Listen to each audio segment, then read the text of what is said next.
Normal സൂചിയും നൂലും കൊണ്ട് scallop ചെയ്തെടുക്കാം.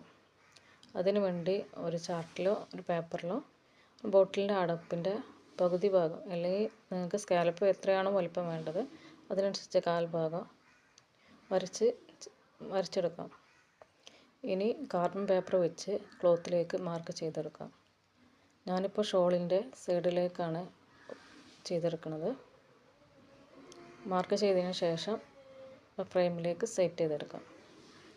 ഇനി മാർക്ക് ചെയ്ത ലൈനിൽ സൂചി കുത്തി എടുത്ത് താഴേന്ന് നിന്നും സൂചി ആദ്യം എടുത്ത ആ ഭാഗത്തേക്ക് കുത്തി എടുത്ത് അതിൻ്റെ മുകളിലേക്ക് നൂലിനെ കടത്തി സൂചി വലിച്ചെടുക്കാം.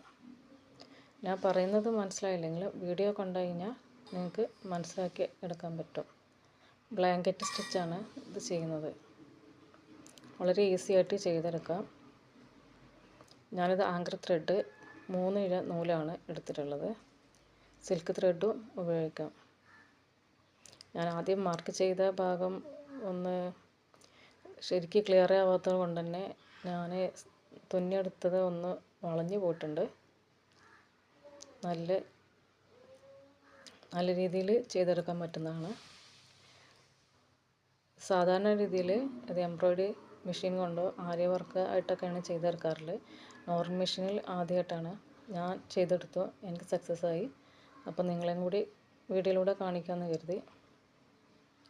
വളരെ എളുപ്പത്തിൽ ചെയ്തെടുക്കാവുന്നതാണ്.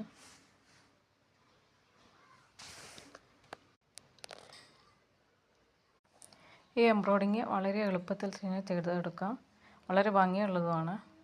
ഇനി എത്രത്തോളം സ്കാലപ്പ് വരച്ചെടുത്തിട്ടുണ്ടോ അത്രത്തോളം അത് ഫ്രെയിം മാറ്റിയെടുത്തതിന് ശേഷം കംപ്ലീറ്റ് ചെയ്യാം. ഇപ്പം ഞാൻ ചെയ്തത് ഇതാണ്. ഇനി കട്ട് ചെയ്തതിന് ശേഷം മെഴുകുതിരിൻ്റെ വട്ടത്തിൽ അതിൻ്റെ അരികുകളൊന്ന് ചൂടാക്കിയെടുക്കുക. അല്ലെങ്കിൽ നൂലിങ്ങനെ വിട്ട് നിൽക്കുന്ന പോലെ തോന്നും.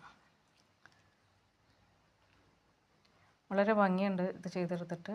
നിങ്ങൾക്ക് വീഡിയോ ഇഷ്ടമായിട്ടുണ്ടെങ്കിൽ ലൈക്ക് ചെയ്യുക, സപ്പോർട്ട് ചെയ്യുക. പുതിയ വീഡിയോയിലായിട്ട് വരാം.